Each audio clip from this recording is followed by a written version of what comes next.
What's up, everybody? My name is Joe Brown, and this is Heresy Financial. Just when you thought news of insider trading at the Federal Reserve, where Fed officials trade stocks or bonds in their personal accounts with full knowledge of Federal Reserve policy or upcoming policy, just when you thought that news was behind us, today we get another juicy bomb dropped on us that Jerome Powell sold more than $1 million worth of stock in October of 2020. So we're going to look at two things today. Number one, how significant is this, if at all, or if very significant? Number two, we're going to look at what I think is really happening here, which is an unfolding plan to replace and overturn the Federal Reserve leadership and move the broad leadership at the Federal Reserve from being more hawkish to more dovish. And so we're going to talk about what that means and why it's significant. Ready? Let's dive in. All right, so just in case you're new to the party and you don't know what's going on here, let me catch you up.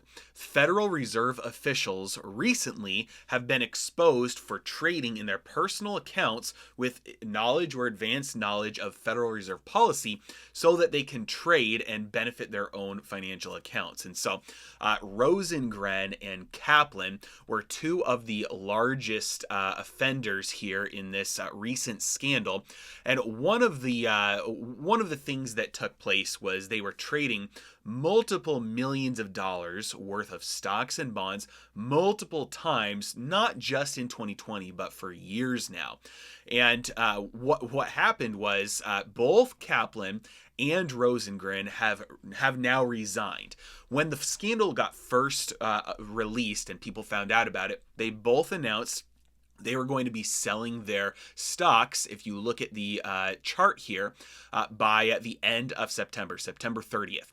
And when this news was announced, it was the beginning of September. So it's pretty funny that the beginning of their selling marked basically the top of the stock market, and the bottom of this recent, I guess you could call it a correction, although it wasn't 10%, bottomed out right around the time when they stopped selling. Now, so that means that so far, the point at which they started selling their stocks, they were buying throughout this entire massive bull market, the point at which they started selling marked the top. Now, I don't think that top is going to hold. I think we go much higher than this, at least in the short run. But at least for now, it's kind of funny that their selling marked the top. And they started selling as a way to show, hey, we don't want to even display any appearance of conflict of interest here. And yet they were buying that entire time where the Federal Reserve was providing all of this easy monetary policy in order to boost asset prices. And then they sell, and that marks the top. Now, Powell recently came under fire for his trading, which were bond trades. Now, before I move on to Powell, I want to talk about Rosengren and Kaplan a little bit more. They both resigned. I already said that, right? Kaplan resigned. His trading was a lot more severe. You could say he was doing a lot more in-depth active trading. He was using futures, massive trades, multiple trades, and it wasn't disclosed the exact dates or sizes of his trades. Rosengren, from what I was able to tell, the trading was a little bit more muted. But either way, they both resigned on the exact same day, and Rosengren cited health reasons as his resignation, which doesn't communicate confidence to the American people in the ethics, in the moral standing of the Federal Reserve, when you have two officials that were caught for doing things that appeared to violate conflict of interest and ethics rules that the Federal Reserve imposes on itself. And yet when one of them resigns, they don't even cite the conflict of interest or the trading as why. They just say, oh, it's because of health reasons. And I know the health reasons are real. I'm not denying that. It just doesn't communicate confidence in the ethics if that's the reason cited, especially when they both resigned on the same day and they were both the largest offenders there. So now let's look at Powell. Powell's last thing that came out was when he traded bonds, and that was near the beginning of 2020. The trading that Powell did with bonds, I made a video about this, was really not that big of a deal. He didn't choose the precise allocation or bonds that were in his portfolio during 2020. They were earlier than that. Further than that, the precise municipal bonds that the Federal Reserve purchased were not decided by him. Now, the other thing that I want to point out here, if you look at this chart, this little red circle here, this is the most recent date that came out. The most recent report about Powell's trading happened on October 1st. And he sold between $1 and $5 million worth of stock. And the way that these disclosures work, that's as precise as they get. So Powell, in his account, sold in between $1 and $5 million worth of stock in October of 2020. Take a look at this this timing here. The reason why I wanted to point it out is because technically this is getting a lot of news coverage because October, from the beginning of October through the end of October, was maybe not for the S&P 500. I believe it was for the Dow. October. Yeah, the month of October was the worst month in 2020 after, obviously these months. It was a big drop. I think it was 6% in the Dow, less for the S&P 500. But it ran up a lot and then came down and then rebounded and only came up. Further than that, there was no significant policy action by the Federal Reserve before or after this point. The reason why I think this is significant is because the focus on Powell's trading, Rosengren's trading, Kaplan's trading, and Clarita's trading, what I think is going on here is intentionally missing the forest for the trees. The point is not that any members of the Federal Reserve made specific trades that profited them.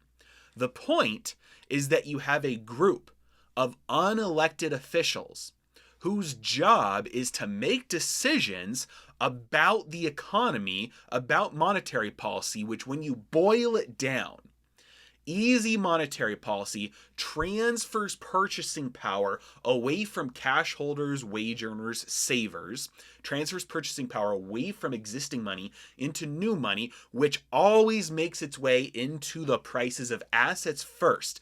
Therefore, and this is not speculation, the explicit purpose of QE, of debt monetization, of easy monetary policy is to inflate asset prices, is to keep them at elevated levels so that the economy doesn't collapse, because it is the assumption is if the stock market collapses, if the bond market collapses, everything goes. It would be unrecoverable. The pain would be too severe. It wouldn't be able to be built back. That is the assumption. That is the explicit purpose for easy monetary policy. So you have a group of unelected officials whose job it is to transfer purchasing power away from savers, away from wage earners, away from people who hold money, and into the prices of assets. And those people have multi-million, tens of millions of dollars worth of assets. That's the conflict of interest. It has almost nothing to do with the individual trades. You're missing the forest for the trees. The point is, you have a small group of people who are choosing to transfer purchasing power away from the little guy into the hands of the big guys, the elite, the rich, and the powerful. That's what's not okay about this. It's the very existence of the Federal Reserve. And so, I mentioned that this was an intentional missing the forest for the trees. I don't think that this is accidental, that all of this information just now is getting slowly leaked, slowly released, new report, one after another. And why do I think that? Rosengren, I don't have the chart up here, but Rosengren and Kaplan were both considered pretty hawkish. This article from Forex Live talks about that. They were perceived as being towards the hawkish end of the Federal Reserve. What hawkish and dovish means is hawkish basically means, hey, we want tighter monetary policy. We're doing too much easy money, too much money printing. We've elevated asset prices too much. We want to rein that in, bring that down. Dovish is on the other end. Dovish would be your Neil Kashkari, who is constantly saying, hey, we need to print more. We need to have easier monetary policy. We need lower rates. We need more expansion of the money supply. Basically, full-blown supporter of MMT. FOMT, things like that. And so when you have one or two people, and then somebody like Powell, who's considered to be more center, even though I don't think he's displayed anything centrist on that spectrum over his tenure at the Fed, he is also considered a little bit more hawkish. When you have these people who are just getting these bombshell reports dropped against them, when you have the Biden administration saying, hey, we support Powell for now, what it looks like, and especially when look at Powell's trading. The market went up from there. So he sold some stocks and the market went up from there. And it had nothing to do, it wasn't around any significant Fed policy action, policy changes. So I don't think that this is accurately pointing out, number one, the harm that the Federal Reserve does, number two, the real conflict of interest, and number three, it looks like a coordinated effort to remove the more hawkish members of the Federal Reserve and implement or put in people who will replace them that are just going to be more dovish. Looking ahead at the necessary spending that is going to be taking place from the government side of things, when you look at all that spending, you're going to have to monetize that debt. They're going to borrow a bunch of debt to spend $1 trillion here, to spend $3.5 trillion there. The economy cannot support that. Interest rates will go up in order to compensate, but that can't happen. And so the only way to accomplish the fiscal policy side of things, the spending by the government, is to have a central bank that is supportive of that with more easy monetary policy. Can't raise rates. Can't pull back on asset purchases, keep that up, increase it in the future. And so this to me looks like the unfolding of a plan, unfolding of a coordinated effort to reduce the leaning of the to tilt the balance at the Federal Reserve from more hawkish to more dovish, because we've got a lot of dovish people at the Fed, we've got a couple hawkish people at the Fed, but not anymore. They're gone.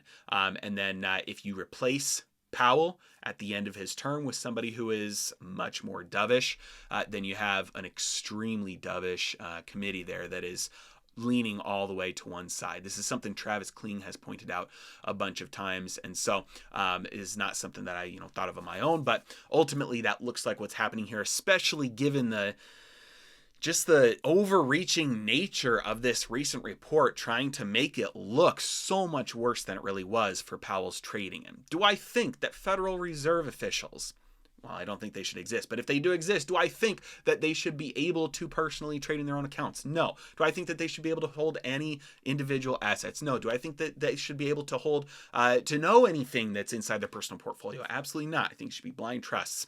Ultimately, I think that they should, have to be paid minimum wage and have to, for the rest of their life, give up claim to any wealth and not be able to live on anything but minimum wage for the rest of their life, so that they can feel the pain of those that they are withdrawing their purchasing power away from for their own good, so that people can have jobs, because jobs are apparently more important than savings, according to this new monetary policy world that we live in. But in any case, that's what it looks like to me. I don't think that this recent report about Powell was a big deal. They're making it a big deal. They're setting him up to be replaced, just like they set Rosengren up to get taken out, to have to force him to resign early. Same thing with Kaplan, although I don't agree with what they did, and I don't think they should have been even able to do it, let alone be allowed to do it. I still think this looks more and more, smells more and more like an effort to make the Federal Open Market Committee more dovish leaning, more easy money leaning, to support the fiscal spending that we're going to come up on soon. As always, I really appreciate you guys. Thanks so much for watching. Have a great day.